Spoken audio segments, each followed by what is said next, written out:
Assalamualaikum warahmatullahi wabarakatuh. Bismillah, alhamdulillah. Allahumma salli wa sallim wa barik ala sayyidina Muhammadin wa ala alihi wa ashabihi ajma'in, amma ba'du. Rasulullah sallallahu alaihi wasallam bersabda, man da'a ila hudan kana lahu minal ajri mislu ujuri man tabi'ahu la yanqusu dzalik min ujurihim syai'an wa man da'a ila dhalalah kana 'alaihi min al-ism mislu athami man tabi'ahu la yanqusu dzalik min athamihim syai'an. Hadis riwayat Imam Muslim, juga diriwayatkan oleh Imam Abu Dawud, Imam At-Tirmidzi, Imam Ad-Darimi, Ibnu Majah dan Imam Ahmad dari Abu Hurairah radhiyallahu anhu secara marfu. Dan menurut Imam At-Tirmidzi, hadis ini adalah hadis hasan sahih. Sahabat MDA dimanapun adanya, Rasulullah sallallahu alaihi wasallam bersabda, man da'a ila hudan, barang siapa yang mengajak kepada hidayah, barang siapa yang mengajak kepada petunjuk, kana lahu minal ajri, maka ia akan mendapatkan pahala mislu ujuri man tabi'ahu, seperti pahala orang-orang yang mengikutinya, la yanqusu dzalik, tanpa dikurangi sedikit pun. Wa man da'a ila dhalalah, dan barang siapa yang mengajak kepada kesesatan, kana 'alaihi minal ism, maka dosanya seperti yang mengikutinya. Man tabi'ahu la yanqusu dzalik min athamihim syai'a, maka dosanya seperti orang-orang yang mengikutinya tanpa mengurangi sedikit pun dosa mereka. Artinya, ia akan mendapatkan dosa seperti orang-orang yang mengikutinya tanpa sedikit pun dikuranginya. Sahabat MDA, sering kita bertanya tentang hidayah. Sering kita bertanya tentang apa itu taufik. Ya, sering juga kita mungkin ditanya tentang inayah, juga rahmat. Maka rahmat adalah artinya kasih sayang Allah subhanahu wa ta'ala. Sementara taufik secara sederhana artinya adalah restu, izin dari Allah subhanahu wa ta'ala untuk melakukan amal-amal yang baik. Dan hidayah adalah petunjuk dan bimbingan dari Allah subhanahu wa ta'ala. Sementara inayah adalah bantuan dan pertolongan dari Allah subhanahu wa ta'ala. Maka kita sering dalam pembukaan, dalam suatu acara, MC kita atau da'i kita atau guru kita, semoga kita mendapatkan inayah hidayah, ya, cucuran rahmat, taufik dari Allah subhanahu wa ta'ala. Sahabat MDA, Imam Al-Faiz Abadi menjelaskan bahwa hidayah yang diberikan oleh Allah subhanahu wa ta'ala itu ada 4. Pertama, hidayah yang diberikan oleh Allah subhanahu wa ta'ala kepada seluruh makhluknya, seperti kepada jin, juga manusia, yang berupa akal, berupa kecerdasan, pengetahuan, dan hal-hal yang bersifat daruri, artinya sebuah kemestian.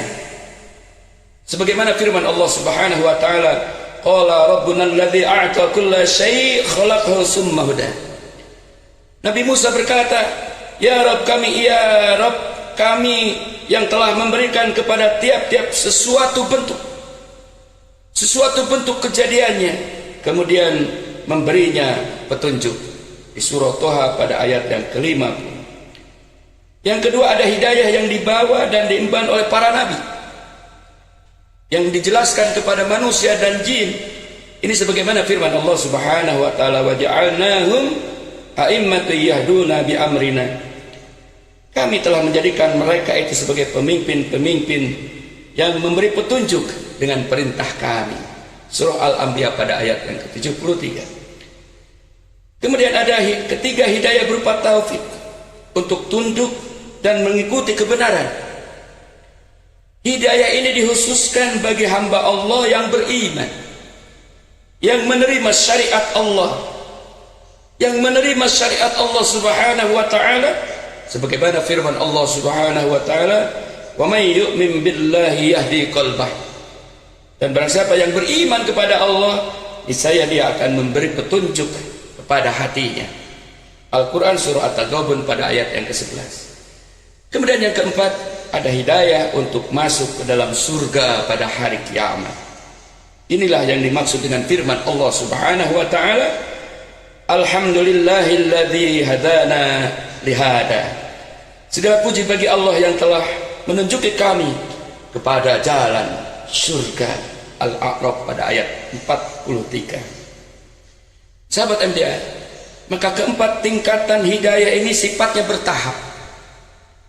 Seseorang, artinya seorang hamba yang belum mencapai tingkatan kedua atau mungkin tingkatan ketiga sampai kepada tingkatan keempat, maka untuk mencapainya harus melalui tingkatan satu, tingkatan kedua, ketiga, sampai kepada tingkatan yang keempat.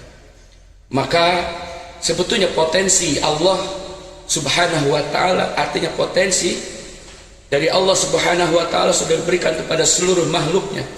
Seperti pada hidayah tingkatan pertama, bahwa semua makhluk mendapatkannya. Syekh Al-Marughi dalam tafsir Al-Marughi ketika menjelaskan tafsir surah Fatihah, ihdinas siratal mustaqim, tunjukilah kami kepada jalan yang lurus, kepada jalan yang benar. Artinya hidayah. Sehingga hidayah itu menurut saya Al-Marughi ada hidayah fitri, ya, ada hidayah khawas, hidayah akli, kemudian ada hidayah adi. Apa itu hidayah fitri? Hidayah fitri adalah hidayah sejak azalinya Allah berikan. Ya, bayi baru lahir menangis, bayi yang belum bisa meminta dengan kata-kata, dia nangis karena lapar, dia nangis karena ada yang sakit badannya, sehingga orang tuanya khususnya ibunya tahu. Ini hidayah fitrah. Binatang juga demikian, bahkan di hidayah di binatang ini, ya, baru lahir dia sudah bisa berjalan kaki. Hidayah fitrahnya lebih cepat. Kemudian ada hidayah khawasil khawas, panca indera, mata untuk melihat, hidung untuk mencium, lidah untuk merasa, telapak untuk meraba, ya, telinga untuk mendengar. Semua diberikan, semua makhluk diberikan oleh Allah. Lagi-lagi binatang lebih cepat pertumbuhannya, ya. Bahkan hidayah khawas kepada binatang lebih tajam. Buktinya anjing pelacak bisa melacak bekas pencuri. Kemudian ada hidayah akli, akal. Barulah binatang ketinggalan, jin ketinggalan. Kenapa? Karena kita punya akal, punya potensi untuk berpikir, berkarya. Tetapi dengan akal tidaklah akan mampu juga. Maka ada yang keempat, hidayah hati. Maka dengan hidayah agama akan meluruskan, akan memberi petunjuk mana yang benar, mana yang salah, mana yang halal, mana yang haram, mana yang layak, tidak layak, mana yang patut dan yang tidak patut. Maka manusia bertumpu kepada tiga saja, ya. Tanpa agama, maka dia hidupnya akan tersesat. Oleh karenanya, ihdinas siratal mustaqim selalu kita baca sehari semalam dalam sholat fardu 17 kali, mulai dari duhur, asar, maghrib, isya dan subuh. Semoga bermanfaat. Wallahu muwafiq ila aqwamit thoriq. Wassalamu alaikum warahmatullahi wabarakatuh.